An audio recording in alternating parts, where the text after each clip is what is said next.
Hello, 11th and 12th grade. We are wrapping up our book very quickly here.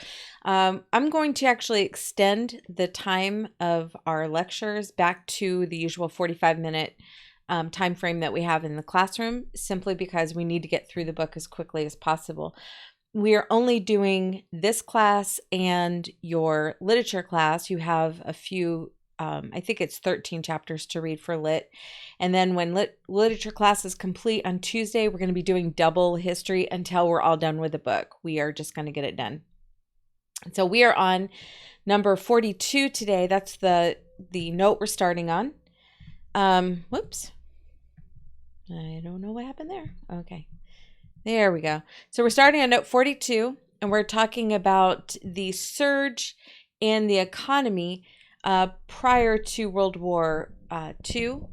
And it actually began prior to World War II, and we started providing for other countries, specifically Great Britain, and then it's going to continue throughout World War II. So America's economic surge encouraged private enterprise to research and develop weapons of war. This isn't the government saying, we need to take over your industries and compel you to make weapons. No, this is private enterprises making weapons on their own. They transformed their factories from civilian to wartime production, which is going to be very different than what happened in World War I. However, there will be some areas that will be taken over, like for instance, the trains will be taken over. Now, two of the most famous of these would be Henry Ford, and we talked about Henry Ford. He was a Hitler fan early on, as were many Americans and people around the world who did not get the full story of what Hitler believed in. You have to remember that a lot of people, even today, think that socialism is a good idea. They see it on paper, they see the way it's written out, and they go, yeah, we want socialism. And when socialism actually takes effect, and in the case of Hitler, he used a form of socialism called fascism. When we see that take effect, we realize how horrific it actually is. And so here is Henry Ford, who is in a capitalist nation, who makes millions, billions of dollars in a capitalist nation, saying, you know what, socialism is a great idea. He is no different than our top money makers today, who still claim that they want socialism because they believe that they're going to be in charge at some point. But Henry Ford learned pretty early on in World War II that Hitler was actually a bad guy. Okay, he started out being a real fan of his and then changed. And at that point, he converted his factories onto wartime footings. He built what is one man called the most enormous room in the history of man, where he produced one B-24 Liberator bomber every hour. By 1943, American factories were producing 86,000 planes a year. So there was a definite change here. Too often we go through history and we tag somebody as, you know, oh, they were a good person, oh, they were a bad person. We don't look at the full story. For Hitler, you have to remember, when he first came out, there were a lot of people who looked at him and said, he is a good person. Those people were allowed to make a change because Hitler changed. Hitler presented himself as a good person, and then after a while, the curtain dropped, the veil fell off, and people realized how awful he actually was. People have to be given the opportunity to change their minds. That's so important, especially in history and in real life. Okay, another person who's going to help the military was Henry Kaiser of California. His name should sound really familiar to you. He won a government contract to build Liberty ships to supply the troops in Europe and the Pacific. Those were specifically cargo ships, really. But these Liberty ships to supply troops in Europe and the Pacific, and in California, these became the number one employer during this time. And because he had such a huge factory, he also had to have medical care for his personnel. So that's where we got the beginnings of Kaiser Permanente hospitals, medical field.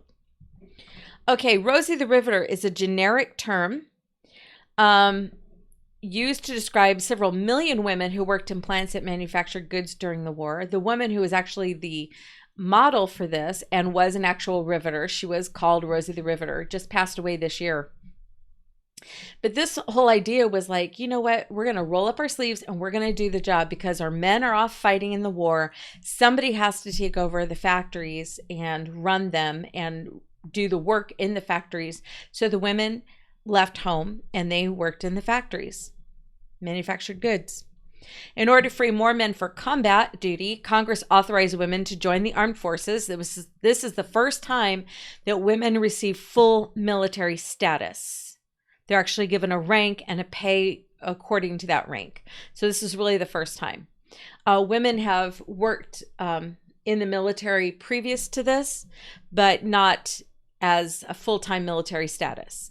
We've had women fighting in our military and in our battles in the United States since the very beginning. If you go back to the Revolutionary War, there were a lot of women who fought in the Revolutionary War. And in fact, in the painting of George Washington crossing the Delaware, there is a female in that picture.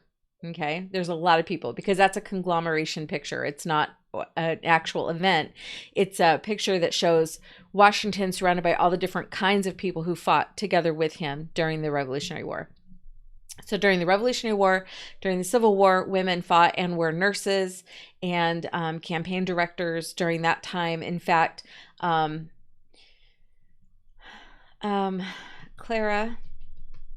Barton became our first really like bones person. She went and she dug up all those mass graves and assigned a identification to each of those skeletons and shipped bodies home to parents wherever she could. So women have had a huge impact on American military life, and they should be recognized for that. And that's what we do in history class. We recognize those people who kind of got blown past in history. These ladies here, these are pilots. Yes, women were pretty big in the field of piloting airplanes. Amelia Earhart wasn't the only one, and she probably wasn't even the first. She was the first to cross the Atlantic in a solo flight. She was attempting to fly around the world when her plane went down. But there were quite a few women who were pilots, and they flew these huge planes over to Europe from the United States so that they could be used in the battles there. Okay, most of the 350,000 women, that's a lot of women, people. 350,000 women that joined the armed services belonged to the Women's Army Corps. That means they were in the Army. They were called WACs for short. Or they were part of the women's branch of the Navy. They were known as WAVES. Women even served as test pilots and physicians. Of course they did, because women can do all those things. Of course. It just takes people a little bit of time to pick that up.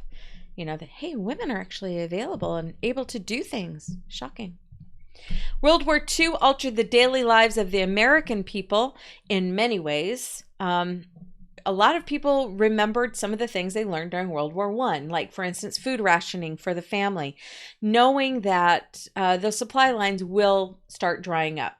Okay, because most of the supplies, most of the food that's grown is going to have to go overseas to the soldiers. People remembered this. So people started to take care of their own families the best way they saw how.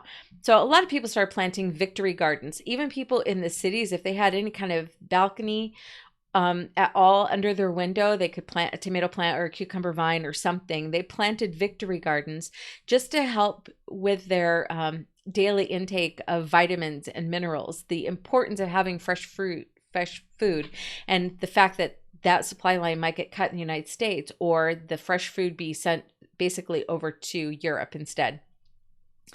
To help out, there were also ration books that were distributed by government.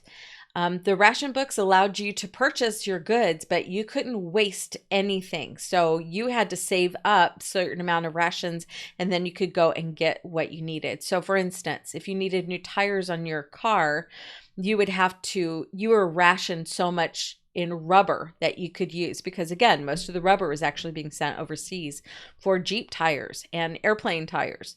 So people learned very quickly, don't drive your car around a lot, because you have gasoline rationed, rubber was rationed, metal was being rationed. So any kind of repair work that needed to be done would be very, very delayed, or you wouldn't have enough in your ration book to cover everything. So a lot of people started really riding a lot of bikes. That's when you saw a lot of people doing bike riding instead. Scrap drives were all over the United States. And if you watch some really old cartoons during this time, scrap drives were all over cartoon area things. People gathered everything you can imagine, from fat, like, when people used to cook bacon, they used to pour the bacon fat into like a can and set it on the back of the stove, and they would use that bacon fat for fat to cook in. It was grease. So people started donating even the bacon fat that they had normally cooked with. The reason for that was because that fat was actually used for some munitions. They would use grease covered paper, and that would be waterproofing for it, and that would protect things like matches and gunpowder, things like that, gunpowder cartridges. So the fat was actually really important to do that. Paper was another thing, any kind of metal at all. Scrap drives were huge.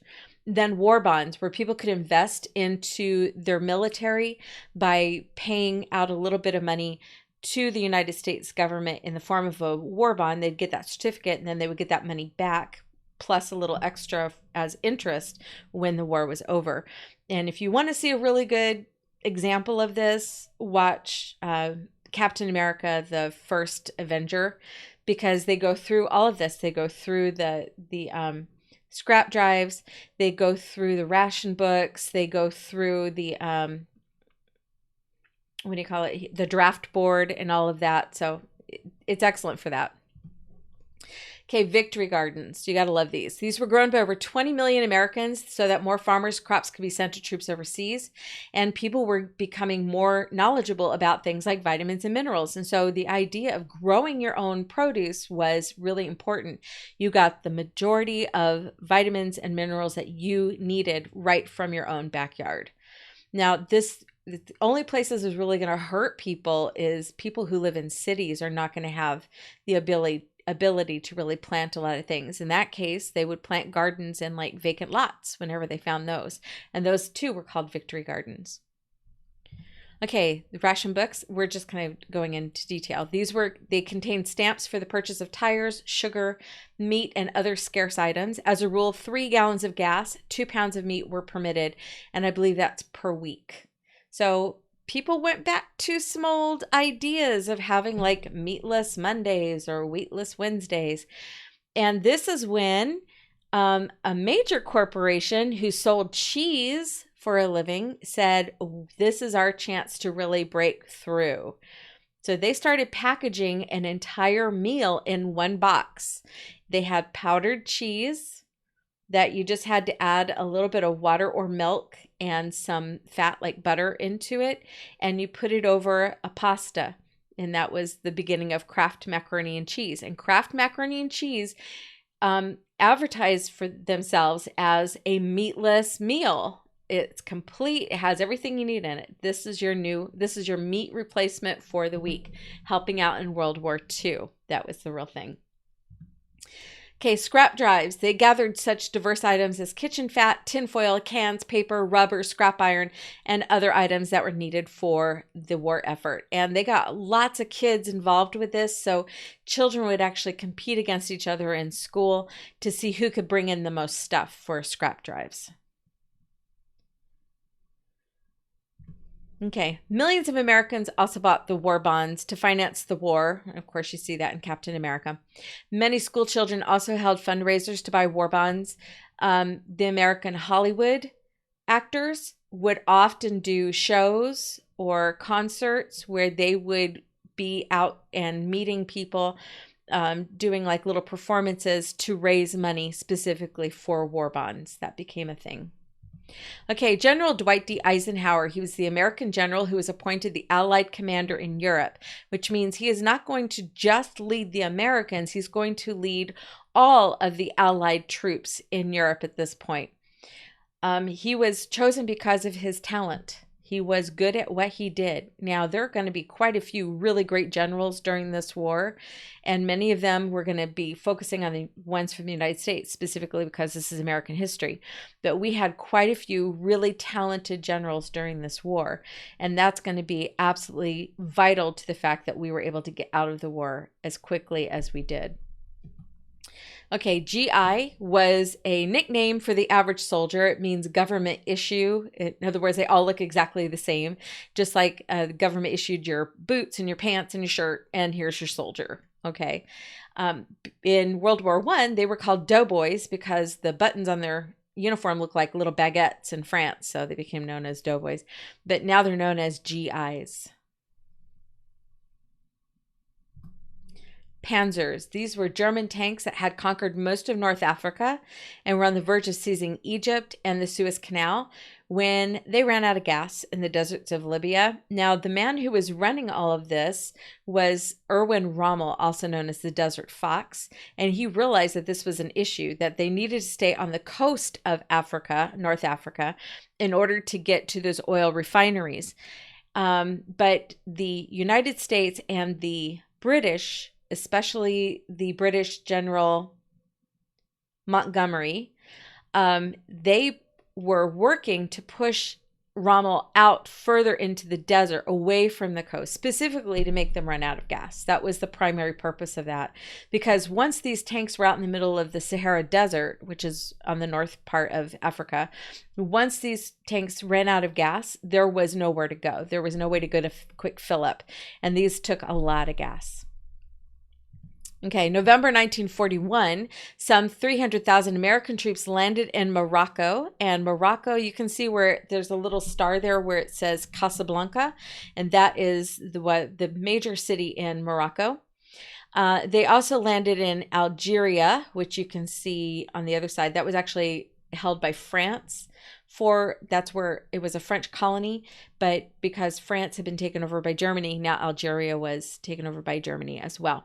So you had people landing, American troops landing in Morocco and Algeria, and this is known as Operation Torch. The purpose of this is to push those tanks out toward the desert because they want to get them away from the coast where they can refuel.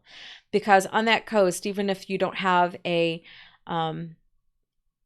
refinery nearby, you at least have access to ships that can carry fuel. So the coast is where you get everything. You notice that the Germans actually hold Tunisia here at the end, at the far left. Oh, no, I'm blocking it. Sorry, it's Tunisia. Okay.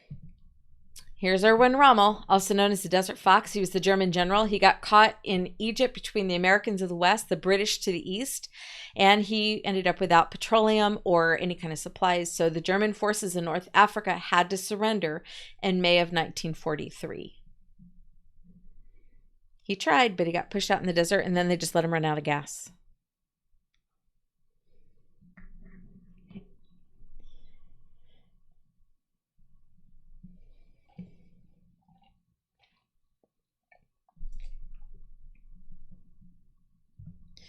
Okay, General George S. Patton Jr. He's going to be one of our most vocal generals. He came up with some interesting little ways of talking that people were like, there are children in the room, please, shh. Okay. But he invaded Sicily. That is the almost triangular island that you see right off of the toe of Italy. See the toe that the Italian peninsula looks a little bit like a high-heeled boot. And then there is the little triangle right off the coast there. That is Sicily. So he and his men went from the northern coast of Africa, which had now been taken over, and then they went to Sicily, took that over, and then started marching up the toe and up the boot of Italy. Now, this is going to be very important because remember, Italy was part of the Axis powers. According to Mussolini, the entire world revolved around him and Hitler and Emperor Hirohito in Japan. If we take out Italy, that's one part of those Axis powers. By 1943, the Italian people had overthrown Mussolini. They actually had him in a prison. Actually, it was a really nice house, but they called it imprisonment. And then he contacted Hitler, who said, okay, I will send, I'll train your way, get into a car, make the train. I have a place for you here in Germany. We'll work together and eventually, maybe I can help you get Italy back. Actually, at this time, Hitler was a little frustrated with Mussolini because he didn't feel like he was strong enough to keep his country under control. There was a lot of rebellion going on in in Italy. For one thing, there were a lot of people who didn't like fascism to begin with because they were business owners and they understood that fascism would kill business and cause an economic decline. They were smart people and they didn't want to have anything to do with him. The second group of people that were really upset were the people who had Jewish friends and neighbors, because fascism is very anti-Semitic, especially fascism from World War II, which means anti-Jewish. And so a lot of Italians, you'd be amazed, but a lot of Italians helped Jewish people escape from Italy into places like Switzerland. Okay, got him out of Italy before the Germans could capture them and put them in prison camps. So he had some rebellions going on in his country, and Hitler was not very happy about that. Well, it turns out that when the car showed up to take him from his beautiful palatial estate, he actually went from the palace that he was put in by his people, escaped to another place that was on Lake Como. And then that day, somebody knocked on his door and he said, "Oh, good, you're finally here." And he follows them out of the house to the car that he thinks is going to take him to the train station that will get him to Germany. And he realizes that they are not his ride. They are actually assassins. They are there specifically to capture and kill him. So, being Mussolini, showing who he really is, he was not at that house with his wife. He was there with his mistress. His wife was frustrated with him, but he didn't want to have anything to do with her. So he got his mistress. He was going to escape with her and leave his wife and kids behind. When he realized he was about to get shot, he was lined up. He was put in front of a stone wall, and he ripped open his shirt and said, "Go ahead, shoot me. I don't care. Go ahead. I dare you. Shoot me." And then when they pulled up the guns and got ready to shoot, he pulled his mistress in front of him. So she was shot first, and then he was shot, and they were both killed, as well as the people who were accompanying him. That wasn't enough for the Italian assassins and the people in the area because they really didn't like him. So they went a little crazy. They strung them up by their feet. They were already dead, but strung them up by their feet at a gas station, you can see there, and then went after them and just beat them, their faces and their heads, with crowbars and baseball bats. They were unrecognizable at the end. Yeah, that's what happened. Now, the Allies liberated Rome in June of 1944. There was a great celebration. Italian Americans were eager to help liberate their ancestral homeland. Some of them still spoke Italian from when their mom and dad came from Italy, and they grew up with Italian in the house. That many had relatives in Italy that could speak Italian. So this was like a homecoming for a lot of American Italian troops, and it was a big deal. And almost immediately, the troops that were in Italy started to work on the side of the Americans and the Allies. Okay. The Nisei. Let's talk about this. This is a really uncomfortable, horrible part of American history, but hey, we have to look at every section of American history. You can't just look at the good stuff. You can't just say, "You know what, I'm going to be patriotic and love America no matter what." Well, of course you should love your country, but you know what? You also have to recognize that your country did some really stupid things in the past, and a lot of it was because of its stupid leaders. But guess how we get our stupid leaders? That's right, Americans vote them in. So let's talk about what happened here.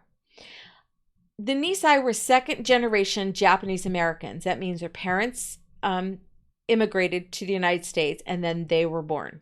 Okay, the children were born, and those are the Nisei. Many were uprooted from their homes and sent to detention camps throughout the western states. Let's talk about how that happened. After the attack on Pearl Harbor, the people of the United States were very, very concerned that the Japanese had actually been coming to the United States for years in a way to attack the United States from the inside. That was the fear that was being spread. There was already racism against Japanese Americans before that time. Okay, there are signs after or before World War II, before World War I, even Japanese people not welcome in this store. It was ridiculous, and the racism was off the rails. However, with World War II, a lot of time had passed, and Japanese Americans had opened shops. They had had their children in school. They had farms. They were paying taxes. They were here legally. Their children had been born here, and they were American citizens. So as American citizens, they should have been protected, period. But our president at the time really kind of got on board with this whole racism thing, and he didn't even go to the Congress. He wrote an executive order.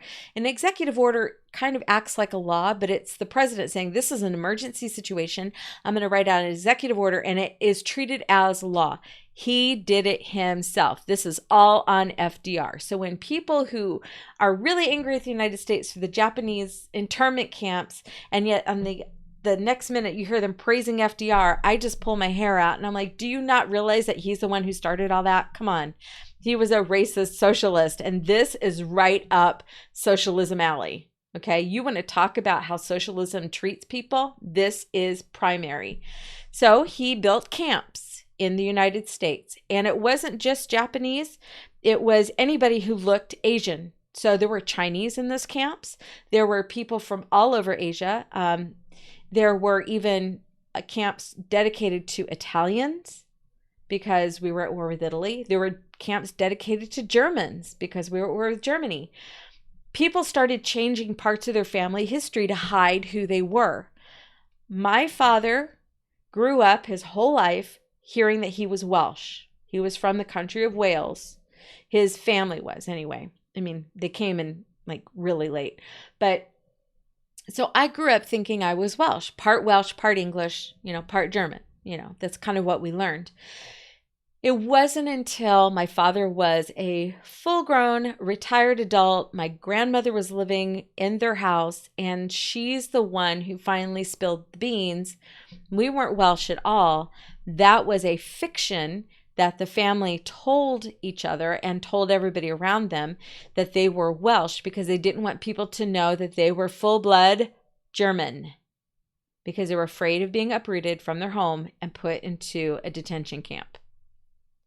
So later on, it came out that we had some German blood, no big deal. It didn't mean anything in the 70s and 80s, but I mean, my dad and the whole family really believed we were Welsh. And it wasn't until a member of our family was doing a family tree. They were studying the genealogy, and they discovered that was just a fiction that was made up to protect the family during World War II. But let's talk about what's going on with the Japanese, shall we? A lot of people had everything taken from them. They lost their business. That is not okay. They lost their businesses. They lost their ability to go to school.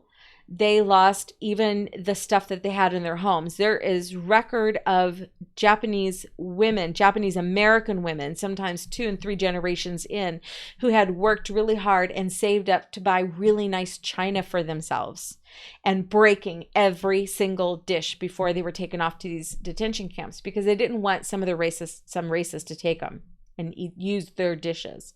So we're talking, there was a lot of anger about this. And even to this day, there are still people who've lived through this who are still very angry about it. And so reparations have been made to an extent. Apologies have been issued, but it's still very painful. So a lot of people aren't really willing to give that a lot of, don't really want to let go of that because it was so incredibly painful.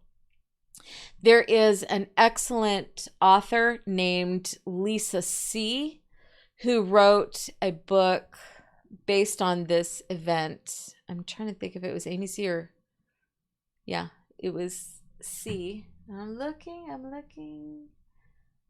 I don't think it's Shanghai Girls. I might be Dreams of Joy. Now I can't remember which one, so I can't tell you which one it is. Anyway, it was based on this event, which was pretty important. And now I can't remember. I'm sorry I even brought it up. But this is going to be a real slap in the face to the Japanese Americans because they had proved their loyalty to the United States, and now they felt like what they had done was not enough. So as a result, in order to prove their loyalty, many sons of families who were sent to camps volunteered for combat duty in Europe. Now, did you catch that? They volunteered for combat duty in Europe. Why not in the Pacific Theater? Because that would be like killing members of your own family. It was no different than Charles Lindbergh saying, I'm going to volunteer to be in the Air Force, but I want to serve in the Pacific, not in Europe, because his family line was from Germany. So your book is very clear that it's sons of families, but there were women too. Lots of daughters involved with this. The Nisei Regimental Combat Team emerged from the war as the most decorated unit in the entire United States Army. So they not only served, they served with honor, they served with valor, and they became the most decorated unit, which is pretty impressive. We have a lot of planes going over today. Okay, next one. Here are the ladies that don't get a mention in your history book, but that's why you have a history teacher, is that, where's those girls at? Okay, these are the Japanese women who served in the military. Many of them were nurses, but they'd served in a variety of areas. Secretarial pools were incredibly important because that's how orders get from point A to point B. And so these were the women who served in our armed forces, who were part of that Nisei second generation. Okay, Guam was attacked and conquered by the Japanese.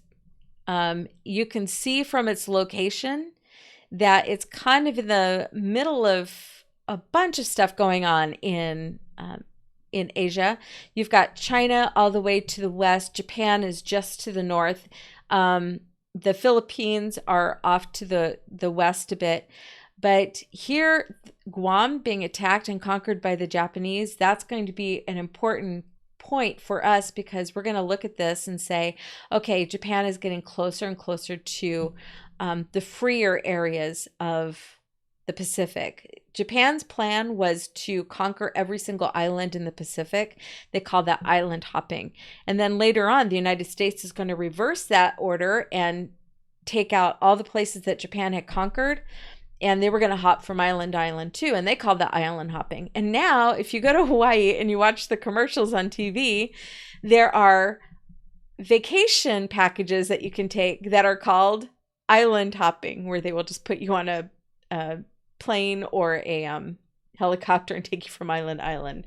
It's kind of cringy, actually. Okay. General Douglas MacArthur, he led a small heroic force of men in the Philippines who fought bravely until they were forced to surrender the islands to the Japanese. Okay, so the Japanese had conquered Guam, and they're going to use Guam to attack the Philippines because it's just right to the west there. And they can use the north as well. They can use military from Japan, military from Guam. Okay, now they're going to attack the Philippines because it was still not an independent nation. They were gaining their independence. They were becoming more and more able to be independent. They still had American government, however, government leaders. But the people of the Philippines depended on Douglas MacArthur to keep them safe from the Japanese. But the Japanese kept coming and kept coming. And it finally got to the point where the president of the United States said, MacArthur, you need to leave. I cannot have my primary general in the Pacific get captured. That can't happen. He actually argued with the president. This was FDR at the time. He argued with the president, but he had to concur because the president is his boss. Okay, he is the commander-in-chief, which means he's in charge of all the military operations. So he had to leave his second in command in charge of the Philippines, and he himself escaped to the nearby country of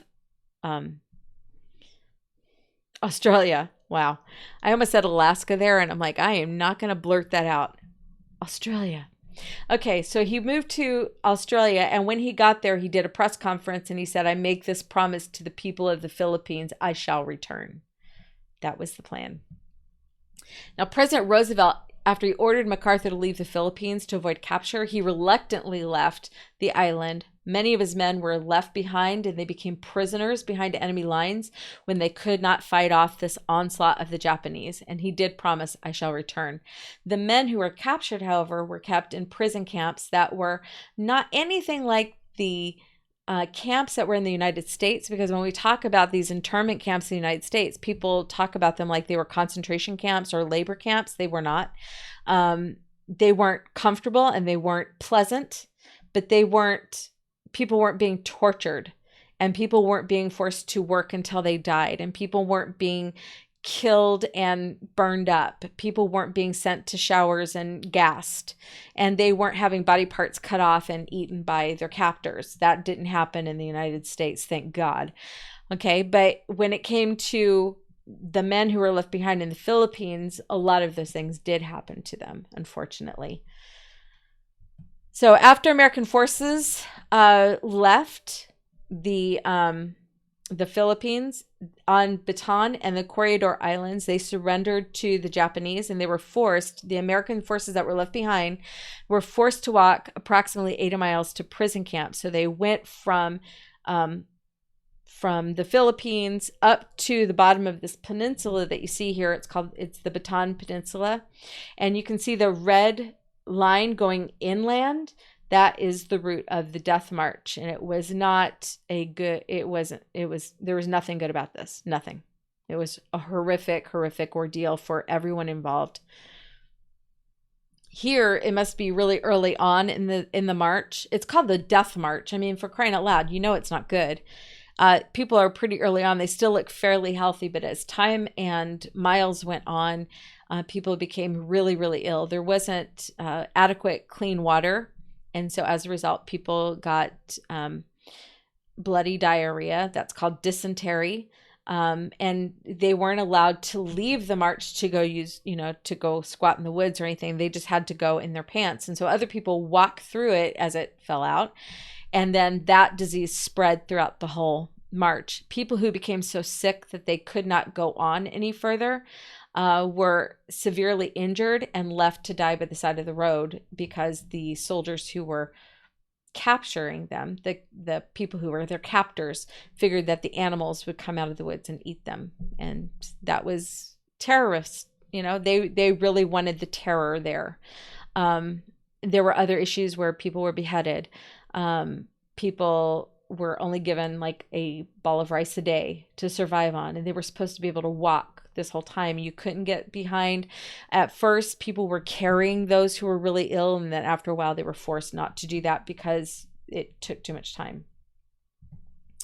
So the march became known as the Bataan Death March because the Japanese shot or bayoneted prisoners with diseases, wounds, hunger, or fatigue who fell out of the line along the way.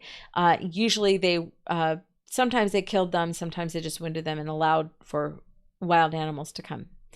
So you can see the men in the bottom left picture, they're actually getting a rest break, and they have their hands tied behind them in some cases, and then everything's just strapped around their neck. The top right is a man about to be beheaded. This man is actually Australian. He was an Australian soldier. And then on the bottom, you can see men who are laid out after having been killed, or who died along the march. Okay. While all this is going on, there had been a secret plan being hatched by this man, Colonel Jimmy Doolittle.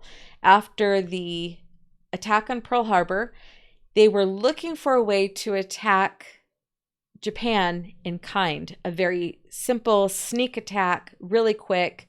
Nobody be expecting it. And honestly, Japan was not expecting it, because there was no way to attack Japan from an airplane from a mainland or even from a nearby island. It was too far.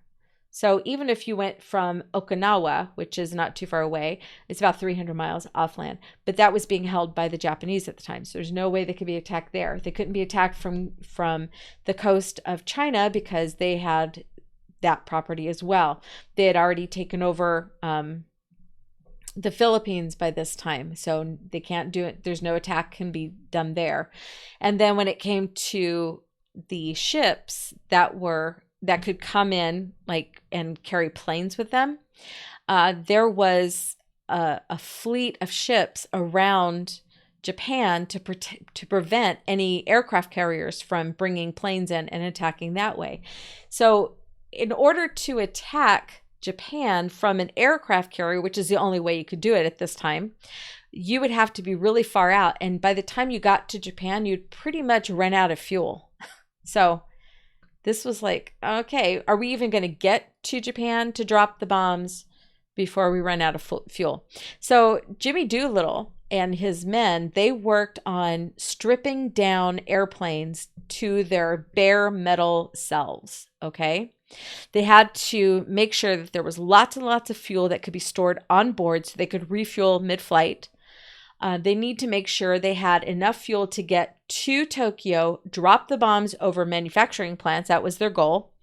And military sites, but it was primarily manufacturing plants who were making munitions. Drop those bombs and then somehow land safely outside of the zones that were held by Japan. That's where it got tricky because they figured it out. They can't make it all the way to Tokyo, drop the bombs on that raid, and then fly back to the ship that's taking them outside of that circle of ships that's surrounding Japan. There's not enough fuel that they can do that with, even with all the extra fuel on board. But they would have enough fuel to fly directly over Japan into a part of China that was not yet held by Japan. It was still part of free or nationalist China. So that became the big plan. Okay, so they're going to bomb factories and then oil refineries as well because Japan needed that oil. So they were getting oil from other refineries, but they were also getting crude oil and refining it there in Japan as well. Okay. Jacob de Chazer was one of Doolittle's men. He was part of that fleet of planes. Now, he was on the plane that unfortunately didn't make it all the way behind Japanese lines. He and his crew were actually forced to parachute out while they were still in Japanese territory that had been captured. He was in China, but he was captured in Japanese territory. He was captured, he was imprisoned, and he was tortured by the Japanese until the war ended. The rest of the crew, the ones that weren't with Jacob de Chazer, they succeeded in bombing those oil refineries and manufacturing plants. And that was one of the big points where the war actually started to turn into the favor of the Allies. Okay, now during de Chazer's imprisonment, a Japanese guard slipped a Bible under his door. This came actually from a fellow inmate who gave it to the prisoner, who then slipped it under de Chazer's door. Now, de Chazer read it. He memorized key passages. On June 8th, 1944, according to his own testimony, he accepted Christ as a savior and he started almost immediately, whenever he could, to talk to other people about what he was learning, what he had learned, how he had accepted Christ. After the war, de Chazer became an evangelist and returned to Japan, the place where he had been tortured and imprisoned for a very long portion of the war. He returned as a missionary. He wanted to reach the Japanese people for Christ.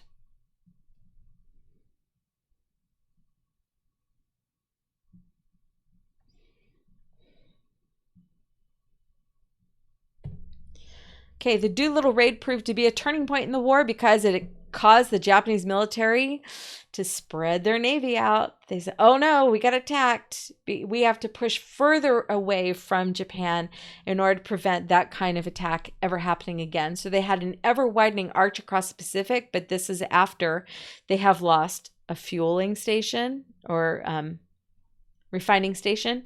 They've lost some of their ability to make weapons and to replace things that were broken. So they are now overextending their navy, and the Japanese ended up leaving a lot of weak links in their defensive chain.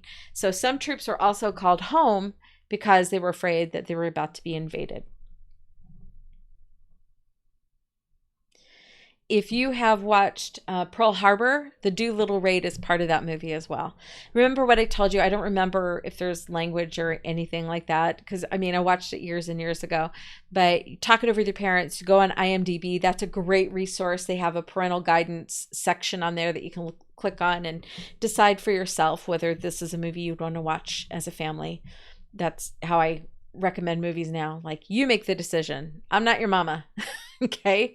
And I'm not your parents' parent, grandparent. So I'm not that. That's your decision. That's up to you and your family. You don't need me to tell you what to watch. Okay, the Battle of the Coral Sea was historical for the fact that this is the very first naval battle in which the enemy ships never saw each other. It was all done by plane. All planes that were launched from aircraft carriers. Battle of the Coral Sea.